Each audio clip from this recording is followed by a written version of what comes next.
Ah, Brasil, el típico país en el que piensas en carnavales, en fútbol, en playas, en alegrías, en pasión o hasta en campiriñas, ¿o no? Siempre que me preguntan por Brasil, suelo pensar en estas características o en estas palabras. Pero, ¿es esto realmente lo que mejor describe a Brasil? La verdad es que se nos ha vendido esta imagen de que Brasil es un lugar lleno de felicidad y que su gente es por alguna razón la más alegre de todo el mundo. Y no te digo que no sea verdad, pero una realidad oculta detrás de todo lo que se muestra hacia el exterior. Y sinceramente lo más conocido a nivel internacional o lo que yo más he escuchado es a nivel político. Es claro que a nivel político Brasil no es un referente, obviamente. Sus mandatarios, al igual que muchos de los latinoamericanos, no son los más honestos y mucho menos los más transparentes. Ya sea por los famosos casos de corrupción de Bolsonaro, o los casos de Odebrecht, o los casos de Petrobras, son algunos ejemplos. Sin embargo, esto no es lo más preocupante. Una situación no tan conocida al ojo público dentro de Brasil ocurre dentro de las famosas favelas. Estos son barrios populares que a priori son como en la mayoría de Latinoamérica, inseguros y donde a los turistas se les recomienda no ir. Aquí habitan pues personas de bajos recursos, pero no, así no son las favelas de Brasil. Aquí existen autogobiernos que se rigen dentro de las mismas favelas y no son las típicas comunidades que se creen independentistas, sino que son de estos mismos barrios narcotraficantes, milicias o guerrillas las que gobiernan, y donde la policía no se atreve a entrar ni a meterse porque ni ellos mismos tienen el control dentro de estas zonas. Y lo más impresionante de todo es el hecho de cómo estos grupos forman sus propias reglas y las comunidades dentro de estas favelas se rigen por estas reglas y la forma en cómo todas las personas las siguen es preocupante. Y sí, sé que parece irónico que dentro de favelas haya estos grupos de milicias y que estos grupos de milicias son los que ponen el orden a las personas y que las mismas personas sigan las órdenes sabiendo cómo son las personas. Y quizás por estas razones que el Estado y el gobierno de turno deciden no meterse en eso. De hecho, hace poco vi un video donde dos policías de Brasil obviamente llegan a una de estas favelas y salió un grupo armado y uno diría, obviamente, los policías son los que tienen el control y los que mandan, pero no, aquí no. Aquí este grupo salió muchísimo más armado que ellos, muchísimo más con cojones que ellos, sin decir que los policías temieron por su vida, o sea, ni siquiera en los mismos videos hablan, pero se les muestra la forma en cómo están acojonados porque no pueden hacer absolutamente nada. Están a punto de ser acribillados y ellos simplemente alzan la mano implorando por su vida. Ahora imaginen esto que se hizo viral. Imaginen lo demás que hay dentro de estos propios barrios.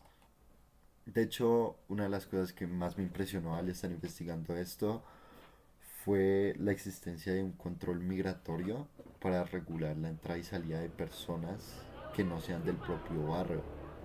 O sea, qué tanto poder hay dentro de estas milicias o dentro de estos propios barrios que existe un control migratorio, por así decirlo, porque no es un control migratorio, sino es como una aduana en la que te registran cada vez que entras y cada vez que sales, a la hora, tu nombre, tu identidad, o literalmente la están controlando ellos y saben con quién estás y sabes dónde están y tú crees que simplemente estás explorando un barrio más, pero no, estás adentrándote a una zona muy peligrosa sin tú ni siquiera saberlo.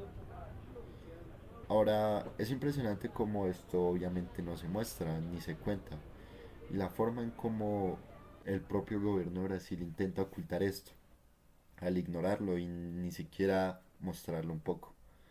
Otra cosa que es aún más impresionante es la cantidad de desapariciones que hay dentro de Brasil. Genuinamente, cuando me hablan de Brasil, yo no pienso en esto, pienso en un país que está muy bien económicamente y que en otros casos de desapariciones en países es porque hay guerra o porque es un país muy inseguro. Pero no, Brasil no está en ninguna de estas. Lo más impresionante es cómo el propio gobierno de Brasil ignora esto y no te hablo de que intenten ocultar entre 10 o 20 desapariciones al mes. No, literalmente hay una estadística que dice que entre 2015 y mayo de 2024 se denunció la desaparición de más de 716.000 personas y únicamente se han logrado localizar a 413.000 de estas. Esto es impresionante y uno dice, ah, son números muy grandes, pero ¿cómo te quedaría si te digo que son casi 200 desapariciones de personas por día? Sí, es impresionante. Y lo más destacable de todo no es todo lo que te he contado, es como aún así la gente tiene los cojones de seguir adelante. Y obviamente te podría hablar de muchísimas más cosas graves que pasan en Brasil, como por ejemplo el hecho de que estas propias milicias tienen más armas. No te hablo de cantidad, que obviamente también la tienen de cantidad, sino de armas de mayor poder y de mayor rango que el propio ejército o que la propia policía de Brasil. No, esto no es de lo que yo hablo, de lo que yo más destaco. Yo hablo más de cómo la propia gente de Brasil tiene el valor de seguir adelante en contra de todo esto. Piensa solo en esta situación. Imagina que es un día normal y tú tienes que ir a trabajar, te levantas y algunos de estos cabrones que tienen armas de nivel militar que seguramente hayan aprendido a utilizar en algún campito o en alguna selva de Brasil disparándole a unos monos o algo así, se haya levantado de malas o simplemente quiera divertirse un poco.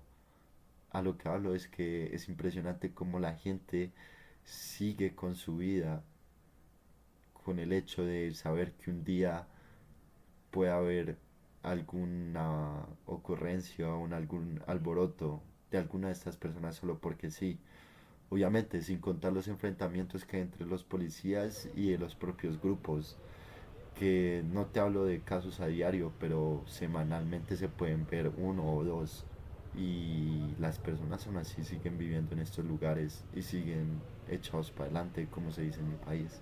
Esto de lo que te hablo no les quita la sonrisa ni la alegría que se les contagia de solo verlos. Y es impresionante cómo las personas aún así siguen siendo felices y siguen siendo con tanta alegría. Genuinamente nunca he ido a Brasil. Algún día sí me gustaría ir, a pesar de todo lo que te he contado. Y también me gustaría que algún día todos lo hicieran, porque se nota que es un país lleno de cultura, lleno de historia y lleno de mucha, mucha alegría, que creo que es la palabra que más he mencionado en todo esto.